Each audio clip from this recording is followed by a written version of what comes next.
Hello everyone and welcome to today's the Hindu news analysis. तो आज date है 1 मार्च। तो चलिए देखते हैं क्या क्या इंपॉर्टेंट न्यूज़ आर्टिकल है आज हमारे एग्ज़ाम पॉइंट ऑफ व्यू से।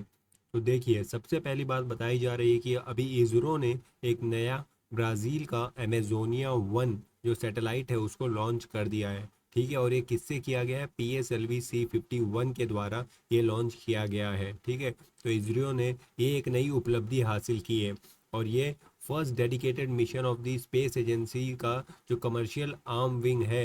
ये जो नया हमारा कमर्शियल आर्म विंग बना है, न्यू स्पेस इंडिया लिमिटेड जो हमारा बना है, उसका ये पहला डेडिकेटेड मिशन था। ठीक है, तो हमने ब्राज़ील का अमेजोनिया 1 लॉन्च किया है और उसके साथ ही 18 और भी अन्य सैटेलाइट्स को हमने लॉन्च किया है।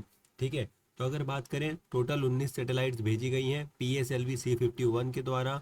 13 सैटेलाइट यूएसए की थी और 5 सैटेलाइट जो स्टूडेंट्स के द्वारा बनाई गई थी श्रीहरिकोटा से। टोटल 78 मिशन अब तक हो चुके हैं। 53 third flight of the India's work house launch vehicle PSLV का ये 53rd फ्लाइट था। ठीक है, तो ये सारी बातें हैं और NSIL का ये पहला डेडिकेटेड मिशन था। 2019 में ये डिपार्टमेंट बना था। ठीक है, ये सारी बातें बताई गई हैं और अब तक इसरो का 342 लॉन्च हो चुका है 34 कंट्रीज़ के द्वारा। और जो अमेजोनिया 1 है ये पर्टिकुलरली क्या करेगा, जो अमेजोन रीजन है उसके ऊपर नज़र रखेगा, उसके बारे में डिटेल बताने वाला है। ठीक है, चलिए आगे देखते हैं और क्या बात बताई जा रही है। तो यहाँ पर देखिए, जो म्यांमार में इशू चल रहा है, जो अभी वहाँ पर मिलिट्री ने क्रैकडाउन किया है प्रोटेस्टर के अगेंस्ट में, तो वहाँ पर 7 लोगों की डेथ हो गई है। तो काफ़ी वहाँ पर अभी सिचुएशन ख़राब चल रही है और जो डेमोक्रेसी है वो काफ़ी बुरी स्थिति में है वहाँ पर। और जो म्यांमार है वो एक बुद्धिस्ट मेजोरिटी वाला नेशन है और वहाँ पर अभी मिलिट्री ने कू कर रखा है। ठीक है, और यूएस ने नोट कर दिया है, जो जॉनसन एंड जॉनसन के वैक्सीन थे उसको अभी अनुमति दे दी है यूएस ने, यानी वहाँ पर अभी ये थर्ड वैक्सीन आप कह सकते हो जिसको अनुमति मिल चुकी है। तो जॉनसन एंड जॉनसन को सिर्फ एक शॉट ये कह रहा है, बाकी जो वैक्सीन है वो कह रहे हैं उनकी दो डोजेस लगेंगी, लेकिन जॉनसन एंड जॉनसन वाला कह रहा है कि उसकी एक डोज काफ़ी है। यहाँ पर satellite launch high point in the space ties. Bharat और ब्राज़ील के बीच में जो रिश्ते हैं वो स्पेस टाइज में और भी मजबूत हो जाएंगे इस सैटेलाइट के लॉन्च के बाद। यहाँ पर देखिए, नागालैंड से एक थोड़ी सी आप कह सकते हो इंटरेस्टिंग सी न्यूज़ निकल कर आ रही कि वहाँ पर जो उनके पहले का जो एक पनिशमेंट टाइप था वो वापस से चालू कर दिया गया है। दरअसल जो सोशल ऑफेंडर रहते हैं, जो उनके समाज के विरुद्ध काम करते हैं, उनको वो एक ऐसे ट्रायंगुलर केज में बंद कर देते हैं और ये कांटे, जो ट्रायंगुलर केज होता है, ये कुछ ऐसे चीज़ों का बना होता है जिनसे काफ़ी इचिंग होती है। ठीक है, तो इसे खुजली घर भी कहा जाता है। तो ये एक थोड़ा फनी सा इंसिडेंट देखने को मिला। ये देखिए, मसांग फंग, ये इस केज का ये नाम होता है, ये जो बैम्बू इसमें यूज़ किया जाता है। अभी महाराष्ट्र में जो एक्टिव केसेस है वो काफ़ी बढ़ते जा रहे हैं, 75,000 तक का आंकड़ा पार हो चुका है। तो केसेस काफ़ी बढ़ रहे हैं महाराष्ट्र में। पंजाब हो गया, केरला हो गया। ठीक है, और महाराष्ट्र का देखिए, जो असेंबली है उसका बजट सेशन अभी चालू हो जाएगा, वो 10 दिन का है। ठीक है, तो ये महाराष्ट्र में देखने को मिल रहा है। और वहाँ पे जो शक्ति एक्ट पास हुआ है जिसके तहत जो वुमेन और चाइल्ड के अगेंस्ट में क्राइम करेगा उसको पनिशमेंट देने की बात की गई। जैसा कि आंध्र प्रदेश में भी दिशा एक्ट लाया गया है। ठीक है, वहाँ के गवर्नर कौन है? भगत सिंह कोश्यारी। इन्होंने अभी जॉइंट मीटिंग बुलाई है असेंबली और काउंसिल की।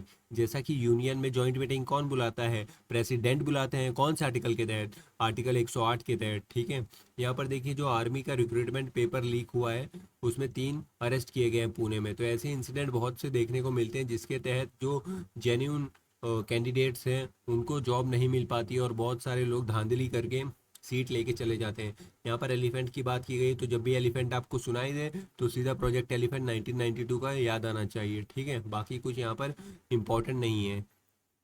चलिए आगे देखते हैं और क्या इम्पोर्टेंट न्यूज़ आर्टिकल्स हैं। तो आपको सब कुछ समझ में आ रहा है ना? बताइए, अगर कुछ नहीं समझ में आता है तो कमेंट बॉक्स में भी लिख के बताइएगा। ठीक है, देखिए नेक्स्ट देखे तो यहाँ पर 2 एक्साइज ऑफिसर को डिटेन किया गया है क्योंकि ये भी चीटिंग करवाने में मदद कर रहे हैं। तो जो अभी दिल्ली के दिल्ली कोर्ट का एग्ज़ाम्स हुआ था अभी 1 तारीख को, या उससे कुछ दिन पहले ही। ठीक है, तो उसमें इन लोगों को पकड़ा गया। तो ऐसी चीटिंग की बहुत से केसेस देखने को मिलते हैं हमें। आगे देखें तो इस पेज पे कोई खास इंपॉर्टेंट न्यूज़ नहीं है। चलिए आगे बढ़ते हैं, ये भी कुछ खास हमारे लिए इम्पोर्टेंट नहीं है। आगे देखते हैं क्या है। हम्म, चलिए यहाँ आते हैं एडिटोरियल वाले सेक्शन में। अगर हम आए तो पहला बोला जा रहा है more about the big government and the big tech, और ये वाला आर्टिकल, ये दोनों ही आर्टिकल अभी मिलके बात कर रहे हैं कि किस तरीके से अभी हमारी गवर्नमेंट ने जो न्यू रूल्स एंड रेगुलेशंस लाए हैं, जो जो बिग टेक कंपनीज हैं, जो आईटी टेक्नोलॉजी कंपनीज है, ठीक है, तो उन आईटी प्लेटफॉर्म्स के ऊपर अभी नए रूल्स एंड टेक्नोलॉजीज लाने की बात की गई है। Under the IT act new rule it appear that interest is largely about trying to force technologist fall in line, ठीक है, तो जो ये टेक्नोलॉजी है उसको अपने अनुसार चलाने की बात की जा रही है, ऐसा नहीं कि उनको फ्रीडम दिया जाएगा। तो यहाँ पर फ्रीडम ऑफ स्पीच और जो क्रिएटिविटी है कि कंटेंट लाया जाए किस तरीके से, उसके ऊपर असर हो सकता है। क्यों? क्योंकि अब आपको अनुमति लेनी पड़ेगी, आपको रेगुलेशन के तहत रह के काम करना होगा। तो यहाँ पर बोला जा रहा है जो information technology guidance for intermediaries, intermediaries कौन है? तो जो प्लेटफॉर्म होते हैं जैसे यूट्यूब है, व्हाट्सअप है, फेसबुक है, ये सारे लोग क्या है, ये सब प्लेटफॉर्म है, ठीक है, टेलीग्राम है, सिग्नल ऐप है, ये सब क्या है, प्लेटफॉर्म है, तो ये सब इंटरमीडियरीज है। And digital media ethics code rule 2021, तो ये नया रूल लाया है जिसके तहत नए रूल्स एंड रेगुलेशन लाए गए हैं, और ये आईटी एक्ट 2000 का है, ठीक है।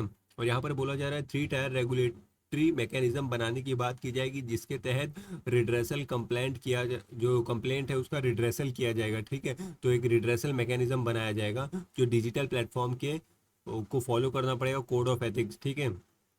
तो norm of the jurisdiction conduct compiled by the press council of India, जो प्रेस काउंसिल ऑफ इंडिया है उसको भी एथिक्स का पालन करना पड़ेगा, जो केबल टेलीविजन है उसको भी पालन करना होगा, ठीक है। तो ये इन सभी लोगों को रेगुलेशन के दायरे में रहकर ही चीज़ों को पब्लिश करना होगा। तो यहाँ पर फ्री स्पीच की थोड़ी दिक्कत हो जाएगी, अगर इतना ज़्यादा बाउंडेशन रहेगा तो फ्रीडम ऑफ स्पीच का थोड़ा इशू हो जाएगा।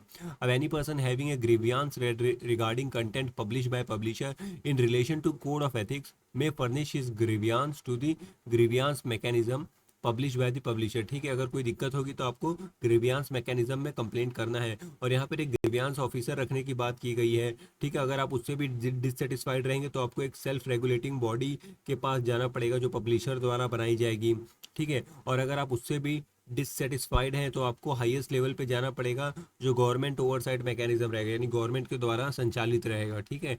यहाँ पर चीफ कंप्लायंस ऑफिसर रखने की बात की गई है, फिर उसके तहत एक नोडल ऑफिसर रहेगा जो हमारे जो एजेंसीज हैं उनके साथ कांटेक्ट में रहेगा, और एक ग्रीवियंस ऑफिसर रहेगा। तो ऐसा 3 लेवल का एक सिस्टम बनाने की बात की गई है, ठीक है। और यहाँ पर बोला गया है कि identification of the first originator, यानी अगर कोई फेक न्यूज़ फैल रही है तो वो फेक कहाँ से स्टार्ट हुआ है आपको उसको पता लगाना पड़ेगा, वो आपको बताना पड़ेगा जो हमारी इन्वेस्टिगेशन एजेंसीज हैं उनको। तो यहाँ पर बात आ जा रही है कि अगर ये एंड टू एंड एनक्रिप्टेड है तो ये पर्टिकुलर प्लेटफॉर्म कैसे मैसेजेस बता सकते हैं, तो यहाँ पर वो इशू भी सामने निकल कर आ जाता है, ठीक है। तो ये सारी बातें बताई जा रही है, और बोला जा रहा है कि यहाँ पर जो गवर्नमेंट है वो ना कि क्रिएटिविटी और फ्रीडम को बढ़ावा देने के लिए, बल्कि ये एक प्रेडेटर के जैसा काम कर रही है, ठीक है, यानी अगेंस्ट में काम कर रही है। तो ये सारी बातें बताई जा रही हैं, और देख लेते हैं थोड़ी बहुत और बातें हैं इसी से रिलेटेड कि क्या क्या चीज़ें चल रही हैं। तो यहाँ पर सेक्शन 79 ऑफ द स्टैट्यूट 2011 की बात की गई है, जिसके तहत भी यही सारी बातें की जाती हैं कि किस तरीके से रेगुलेट करना है, किस तरीके से चीज़ों को लेकर चलना है ये आईटी प्लेटफॉर्म्स के, ठीक है। यहाँ पर बोला गया है जो सेंसरशिप इंक्रीज की गई है, यानी जितना ज़्यादा प्रतिबंध अभी लगाया जा रहा है इंटरनेट कंटेंट पे, mandating compliance with the government demand regarding user data collection and policing of the online services in India. This is happened in the absence of the open public discussion, कि इसके बारे में public discussion कुछ खास की नहीं गई और इतने बड़े बड़े निर्णय ले लिए गए ताकि जो कंटेंट डेवलपर हैं उनको थोड़ी सी यहाँ पर रेगुलेशन का पालन करना पड़ सकता है, और थोड़ी सी आप कह सकते हो असहूलियत उन्हें हो सकती है। तो विदाउट एनी पार्लियामेंट्री स्क्रूटिनी, तो इतनी बातचीत इसके ऊपर हुई नहीं है, ठीक है। तो ये थोड़ा सा अनलॉफुल दिखाई देता है एक प्रकार से देखा जाए तो, ठीक है।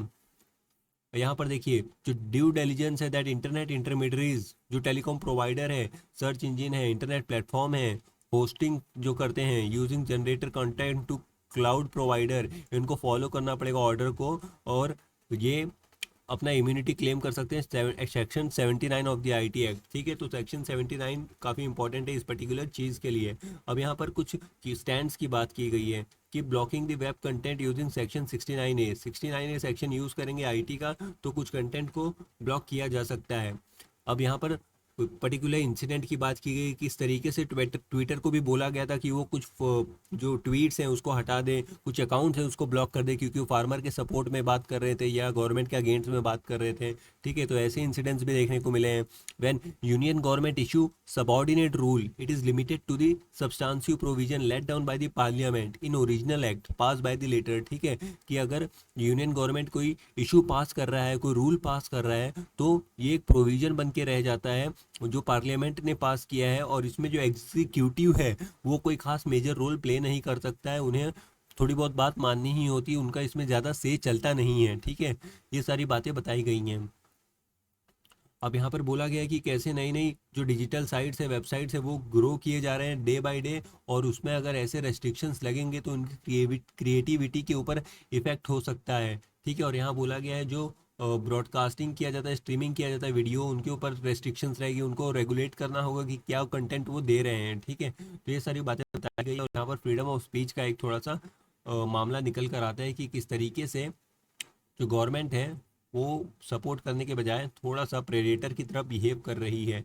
ठीक है, तो यहाँ पर अगर हम बात करें तो बोला जा रहा है कि however in advancing internet content control interest and increase requirement around government demand for user data while not advancing surveillance law reform or enacting a strong statutory data protection framework. It appears that interest is more in advancing big government and trying to force technologies to fall in line। यानी कि government की ही यहाँ पर सिर्फ काम अपने हिसाब से चल रहा है, और जो बिग टेक कंपनीज है उनको यहाँ पर थोड़ा भी अहमियत नहीं दिया जा रहा है। अब ये देखिए, ये बहुत ही इंपॉर्टेंट और बहुत ही अच्छा आर्टिकल यहाँ पर नेशनल साइंस डे की बात की गई है, जो हम 28 फरवरी को सेलिब्रेट करते हैं, जो हमारे सीवी रमन जी हैं उनको कमेमोरेट करते हैं हम। उन्होंने क्या किया था, रमन इफेक्ट दिया था, लाइट स्कैटरिंग के कंसेप्ट दिए थे, जिसके लिए उन्हें नोबेल प्राइज भी दिया गया था। ठीक है, तो यहाँ पर वही वही बात की गई कि भारत में किस तरीके से जो लेगेसी है साइंस को, उसको बढ़ाना चाहिए, और फिलहाल क्या कंडीशन है। तो यहाँ पर जेसी जगदीश चंद्र बोस और मेघनाथ साहा और सत्येंद्र नाथ बोस की भी बात की, किस तरीके से ये भी फेमस साइंटिस्ट थे, लेकिन जितनी रिकग्निशन सीवी रमन सर को मिली उतनी इन सभी लोगों को नहीं मिली। ठीक है, ये बातें बताई गई, और यहाँ पर थोड़ी बहुत ये भी बताया गया कि किस तरीके से उनका बिहेवियर था, फिर भी लेकिन उनका जो पैशन था साइंस के प्रति वो काफ़ी अच्छा था, और वो पूरा अपना जीवन उन्होंने साइंस में लगा दिया। और पर्टिकुलरली बहुत सारे राइटर्स ने उनके बारे में लिखा है, तब जाके उनको इतनी रिकग्निशन मिली है। और ये पर्टिकुलर कुछ ही चंद चेहरे हैं, जब साइंस की बात आती है तो हमारे देश से इनका नाम निकल कर आता है, और इतना ज़्यादा नाम नहीं है। अब बात करें कि क्या डेवलपमेंट करंट में चल रही है, तो अगर हम देखें, नेशनल एजुकेशन पॉलिसी लाई गई है 2020 में। ठीक है, NEP, तो इसमें चेंजेस लाने की बात की गई है, और एक नई पॉलिसी बनाई जा रही है, साइंस टेक्नोलॉजी इनोवेशन पॉलिसी। ठीक है, science technology innovation policy STIP 2020, जिसके तहत हम किस तरीके से भारत में साइंस को प्रोत्साहन मिले, ज़्यादा से ज़्यादा लोग साइंस में रिसर्च करें, डेवलपमेंट करें, इनोवेशन करें, उसके लिए प्रोत्साहन मिले, ये सारी बातें बताई गई हैं। ठीक है, तो जैसा कि हमारा भारत देश आर्यभट्टा, वराह मीरा, भास्कराचार्य का देश है, इतने बड़े बड़े साइंटिस्ट, इतने बड़े बड़े विद्वान यहाँ से निकले हैं, तो वो लेगेसी बरकरार रहनी चाहिए, और ऐसे ही ज़्यादा से ज़्यादा प्रोत्साहन मिलते रहना चाहिए। और भी यहाँ पर भीबा चौधरी, ऐसे फेमस लोगों के नाम बताए गए, एग्जाम्पल्स दिए गए हैं। ठीक है, तो ये स्पिरिट जो है वो बरकरार रहनी चाहिए, और ये चीज़ें हमें नेक्स्ट जनरेशन को भी सिखानी है। ठीक है, चलिए आगे देखते हैं और क्या इंपॉर्टेंट आर्टिकल्स। यहाँ पर देखिए, नेक्स्ट आर्टिकल बात कर रहे हैं अभी नेपाल के बारे में। तो यहाँ पर नेपाल की जो पार्लियामेंट है, जैसा कि हम सभी जानते हैं कि नेपाल में अभी जो कॉन्स्टिट्यूशनल टर्मोइल चल रहा है, दरअसल वहाँ पर अभी हमने देखा तो जो वहाँ के प्राइम मिनिस्टर थे KP शर्मा ओली, उन्होंने क्या किया था कि जो लोअर हाउस है उसको डिसॉल्व करने की बात की थी। क्यों की थी? क्योंकि उनके जो पार्टी मेंबर है वो चाहते थे कि ये उस पोस्ट से हट जाए, जो लीडरशिप है उनसे हट जाए। तो उन्होंने अपनी पोस्ट बचाने के लिए वहाँ पर कॉन्स्टिट्यूशन में चेंज लाने की बात की थी, और जो लोअर हाउस है उसको डिसॉल्व करने की बात की थी। लेकिन अभी नेपाल का जो सुप्रीम कोर्ट है वो कह रहा है कि नहीं, हम री इंस्टेट करेंगे लोअर हाउस को और डिसॉल्व नहीं होने देंगे। तो ये बातें अभी वहाँ पर चल रही है, और जो वहाँ के पर्टिकुलर दो ग्रुप है उसकी सारी डिटेल्स दी गई है, तो वो इतना खास इंपॉर्टेंट नहीं है।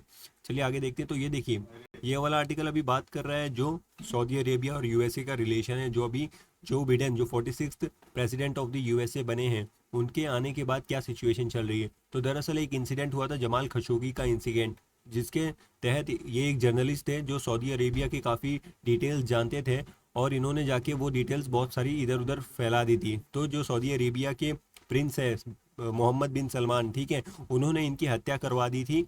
और इनकी बॉडी भी नहीं मिली थी, ठीक है। तो उसके बाद से इनका काफ़ी क्रिटिसिज्म हो रहा था और यूएसए भी इनका क्रिटिसिज्म कर रहा था। लेकिन अभी जो यूएसए में जो बिडेन की सरकार आई है, उसके बाद से इनको थोड़ी सी लीनियंसी दे दी जा रही है और रिलेशन बेहतर करने की कोशिश की जा रही है। तो उसी से काफ़ी ऑथर हैं और काफ़ी लोग हैं जो थोड़े से खफा चल रहे हैं, और ये जो रवैया है जो बिडेन का वो उनको पसंद नहीं आ रहा है, ठीक है।